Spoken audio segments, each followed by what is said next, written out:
Юу толгойн төлөвлөгөө нэртэй гэрээний дотор 57 зүйл заалт тусгагдсан байна.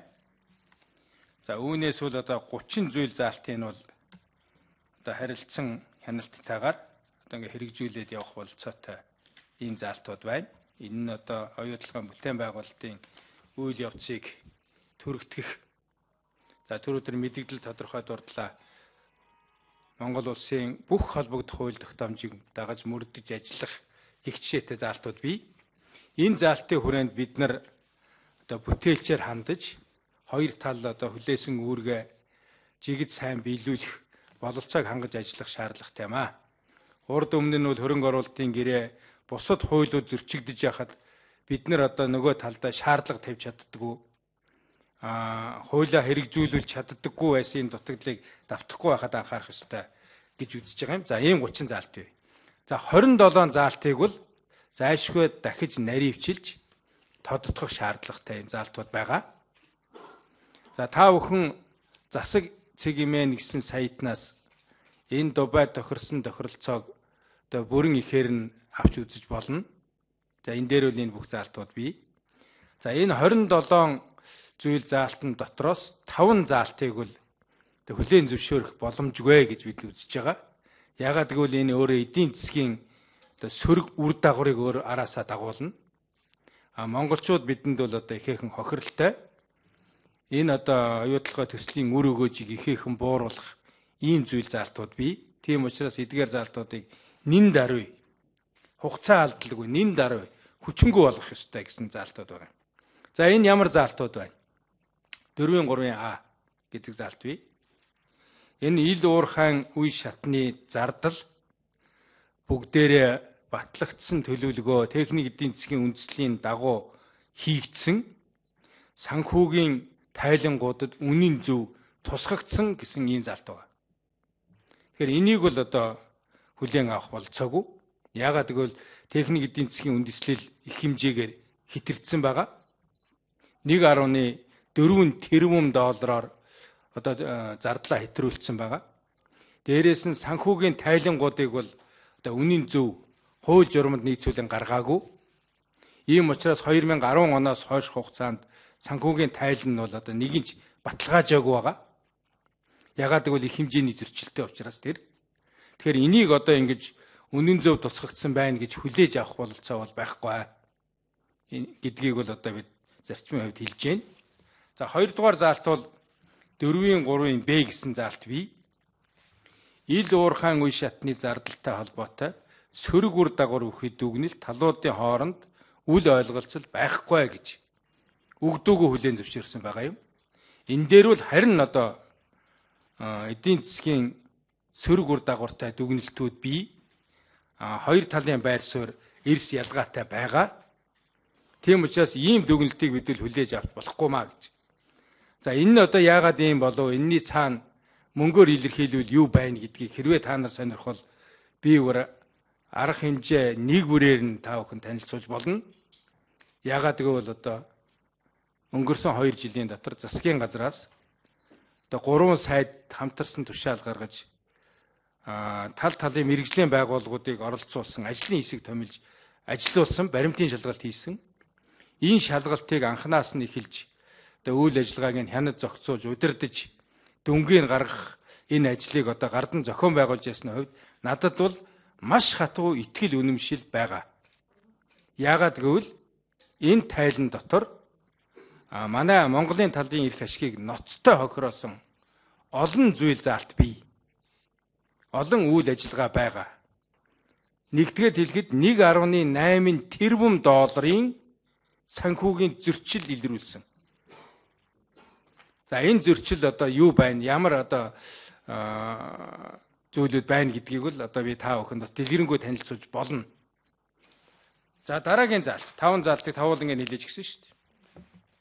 Монгол улсын сангийн яам одоо энэ өнгөрсөн жилүүдийн санхүүгийн тайланг 10, 11, 12, 13, 14 оны гэж байгаа шүү. Тайланг 5 хоногийн дотор хүлээж авч баталгаажуул гэдэг ийм үүргийг авсан.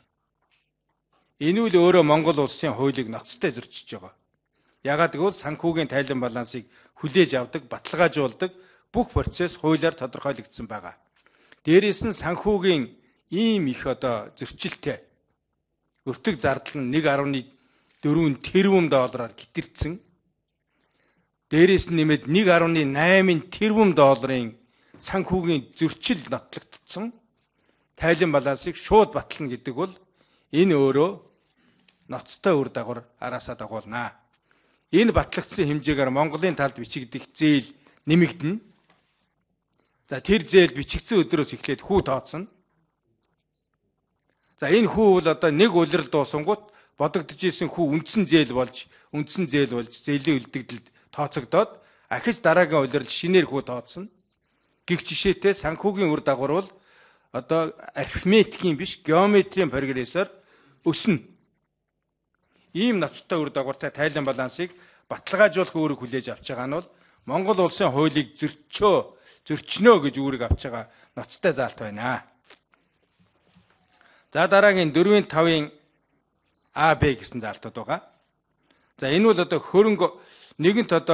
хөрөнгө оруулалтын татварын хөнгөлөлтийг оюу толгойхны өөрсдийнх нь гаргасан дүнгээр үгдүүгөө хүлээн зөвшөөр гэж байгаа. Тэр хэтрэлттэй, тэр зөрчилтэй гаргацсан тайлан дээрээ бодоод тэгээд татварын хөнгөлөлт нэмж авах гэж байна. Нөгөө ямаан дээр тэмээний гарц гэдэг болох гэж байгаа байхгүй юу? За энийг бодоход бол зөвхөн энэ татварын хөнгөлөлт нь оюу толгойн өөрсдийн гаргаж өгснөөр бол тэрбум долларын хөнгөлөлт авах гэж байгаа. За тийм учраас энийг бол ингэж автоматар баталгаажуулах бололцоо бол байхгүй гэж үзэж байгаа. За 5 дахь заалт. 5-6 гэсэн заалт байгаа. Зээлийн санхүүжилт авахд шаардлагадах барьцаа хөрөнгийг тохиролцсон байгаа. Тэгэхээр оюу толгой эзэмшиж байгаа бүх тусгай зөвшөөрлүүд тэгээд оюу толгой төсөлд энэ төслийг хэрэгжүүлэгчид олгосон бүх эрхүүд дээрээс нь оюу толгой хувьцаат компани бүх үйл хөдлөх хөрөнгийг барьцаанд тавих ийм заалт байгаа. За тэгэхээр барьцаанд тавина гэхээр энэ бүх хөрөнгүүд бол санхүүжуулагч буюу 3 дахь талд бүгд шилж байна. За энэ оюу толгой хөрөнгө оруулалтын гэрээ, хувь нийлэгчдийн гэрээгээр бол оюу толгой хувьцаат компанид хэмжээлшгүй өндөр эрх олгосон. Хичнээн бүтээгдэхүүн үйлдвэрлэх үү, хаана борлуулах үү, ямар үнээр борлуулах үү, ашиг орлогоо яаж хуваарлах үү, зээлээ яаж бичих үү, бүх эрхийг Монголын талаас хамаарахгүйгээр энэ бүх эрх олгогдсон байна. Тэгэхээр энэ эрх 3 дахь талуудад барьцааны эд зүйл болж шилжихнэ. Тэгэхээр энэ зүйлийг бол бид нар хүлээн зөвшөөрөх бололцоо байхгүй. Бид нар нэг юм яриад сүүлдээ хов заяатайгаа эвлэрчээд байх шиг байгаа юм. Оюу толгойгоос 50 туучлаа да гэд нэг сулхан дуграад байдаг болчлоо шүү дээ. Сулхан дуграад байдаг болчлоо. Өөр аргагүй юм шиг ийм байдал руу орж ийн. Тэгэхээр юу 50 тууж байгаагаа бид бас нэг бодох хэрэгтэй. Оюу толгойн баялагийг үнэлэх юм бол хамгийн багаар бодоход 300 тэрбум долларын баялаг байгаа. Өнөөгийн үндсээр бодвол 500 тэрбум долларын баялаг байгаа шүү. Энэ баялагаа ашиглах эрхийг нь тэгээд түүнийг ашиглах бүх үндсэн хөрөнгийн бүгдийг ингээд барьцаанд тавиад туах уу гэдэг асуудалд анхаарал хандуулж ноцтой ярих ёстой гэж үзэж байна. Тэгэхээр ноцтой үр дагавартай 5 заалтыг би та бүхэнд дурдлаа. 22 заалтын үүний цаана бол бас нэлээд авч үзэхгүй бол араасаа сөрөг үр дагавар нэлээд дагуулна. Би та нарт нэг л жишээ хэлье. Өмнөгов аймагт жил бүхэн 5 сая долларын хөрөнгө зарцуулна гэж бичсэн байгаа. За монголчууд бид нар ойлгохдоо бидний тайлбарлахдаа энэ бол буцалтгүй тусламж гэж ойлгуулж байгаа. Гэтэл урд жилүүдэд олгосон ийм тусламж нь бүгдээрээ олгогдсон өдрөөсөө эхлээд Монголын зээлэнд шууд бүртгэгдэж байгаа. Тэгээд тэр өдрөөсөө эхлээд хүү тооцогдож байгаа. 2012 оны дуустал хугацаанд 61 сая долларын тусламж хандвиг Монголын талд өгсөн гэж тайлгнасан байна. Бүгд үндсэн зээл болсон. Ингээ хүү бодогдож байгаа. 2022 он гэхэд энэ 61 сая долларын хандив тусламж 129 сая долларын төлбөр болж хувирна. Тэгэхээр энэ маань бол жилдээ 10 гаруй хувийн хүүтэй арилжааны зээл бидэнд өгч байгаа гэсэн үг. Тэгээд тэрийг хандив гэдэг английн дор бичиж байгаа. За тийм учраас ийм зээлээр үл бид нар одоо орон нутгийг хөгжүүлэх их усүрийг босгохгүй. Энэ үл эдийн засгийн санхүүгийн хувьд бол хохиролтой. Гэх жишээтэй ийм олон зүйл заалт бий. За энийг бол одоо ингээд явцын донд наривчлан авч үзэх байхаа. За баярлалаа. Би жоохон нэмэлт